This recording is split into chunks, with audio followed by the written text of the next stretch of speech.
Hola a todos y bienvenidos una vez más a Cannabis en Paraguay. Tanto tiempo ya se hizo esperar este episodio, pero bueno, hoy vamos a hablar de genética, pero no de cualquier genética. Vamos a explorar si existe una predisposición genética al uso del cannabis a lo largo de la vida. ¿Es posible acaso que nuestro ADN influya en si alguna vez probamos cannabis o no? ¿Qué creen ustedes? ¿Y cómo se relaciona eso con trastornos de consumo? O con otros comportamientos de riesgo o incluso con nuestra personalidad. Todo esto y más lo vamos a abordar a partir de un artículo publicado hace poquito, hace una semana prácticamente, el 3 de octubre del año 2025, se publicó en la revista Neuropsicofarmacología y el título es La genética del uso del cannabis a lo largo de la vida. ¿De qué trata el estudio? Bueno, este estudio se centra en un fenómeno que muchas encuestas ya vienen mostrando, que es el uso de cannabis y cómo este uso ha aumentado exponencialmente en las últimas décadas. Pero esta vez no se trata de estadísticas poblacionales solamente. Lo que hicieron los investigadores fue analizar los factores genéticos que pueden estar relacionados con el hecho de haber usado cannabis alguna vez en la vida, algo que se conoce como Cannabis Lifetime Use o CanLU, así le llaman ellos en este artículo, CanLU. El objetivo fue realizar un estudio a gran escala para identificar variantes genéticas que estén asociadas con este comportamiento y entender cómo se relaciona con otros rasgos psicológicos, físicos, sociales. Y una de las más grandes fortalezas del trabajo es que usaron datos del programa All of Use en Estados Unidos, lo que les permitió incluir personas de diferentes ancestrías, digámosle, ¿verdad? Diferentes personas muy diversas, una muestra muy diversa, europeos, africanos, asiáticos del este, asiáticos del sur, americanos mestizos, esas son las etiquetas que colocaron en este artículo.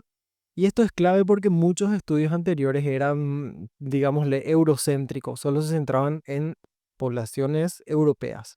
Además, en este estudio combinaron estos datos con los de otros dos grandes biobancos, que son los biobancos de la Unión, perdón, del Reino Unido y el biobanco llamado International Cannabis Consortium, logrando un tamaño muestral de 258.000 personas. Esa es la muestra con la que trabajaron en este estudio. ¿Y qué encontraron? Bueno, uno de los hallazgos principales fue la identificación de 11 variantes genéticas independientes asociadas con el consumo del cannabis, o CanLu, que era el consumo de cannabis al menos una vez en la vida, ¿verdad?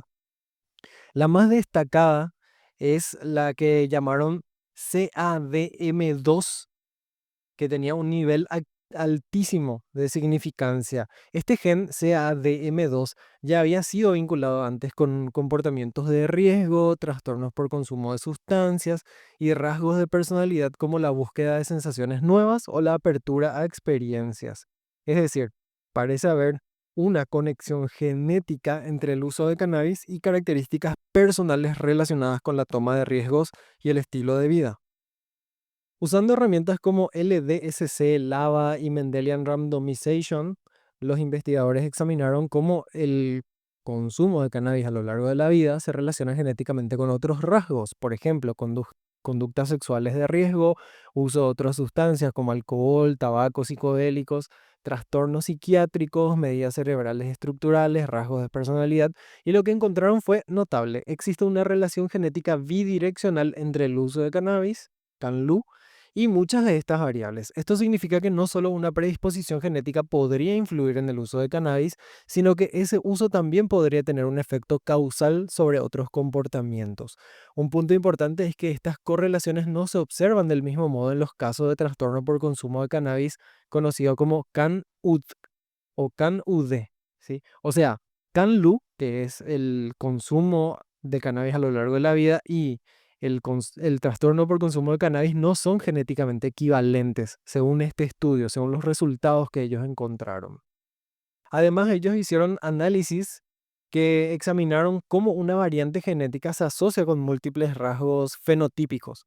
También se aplicaron modelos de expresión genética y análisis de mapeo fino para confirmar la implicancia biológica de los hallazgos. Particularmente interesante es el uso de un programa o un método, un análisis llamado LAVA, que permite estudiar correlaciones locales entre regiones específicas del genoma y ciertos rasgos. Y así se identificaron zonas del genoma como la que contiene este gen CADM2, donde CAN-LU está genéticamente vinculado con múltiples comportamientos de riesgo. Este trabajo tiene implicaciones tanto para la comprensión de la biología del cannabis como para el diseño de estrategias de prevención también. Primero, se confirma que el uso de cannabis a lo largo de la vida tiene una base genética distinta a la del trastorno por consumo. Segundo, el papel del gen CADM2 y otras variantes genéticas nos ayuda o puede ayudarnos a entender mejor por qué algunas personas tienen mayor tendencia a experimentar con cannabis que otras. Y tercero, el estudio ofrece un marco para futuras investigaciones sobre cómo combinar genética, neurobiología y psicología en torno al consumo de sustancias. Y por último, refuerza la idea de que el uso de cannabis no puede analizarse de manera aislada, sino dentro de un espectro de comportamientos relacionados con la personalidad, con la salud mental y el contexto social. Como reflexión final, es importante recordar que tener una predisposición genética no equivale a un destino ineludible. ¿Sí? No es porque tenés ese gen sí o sí, tenés que ir por ese lado. Este estudio no dice que si tenés cierto gen vas a consumir cannabis, sino que hay combinaciones genéticas que podrían hacerte más propenso a experimentar con él, especialmente en determinados entornos sociales y en determinados entornos culturales. También es un llamado a diferenciar el uso recreativo del uso problemático o desordenado, tanto en términos clínicos como en términos de políticas públicas.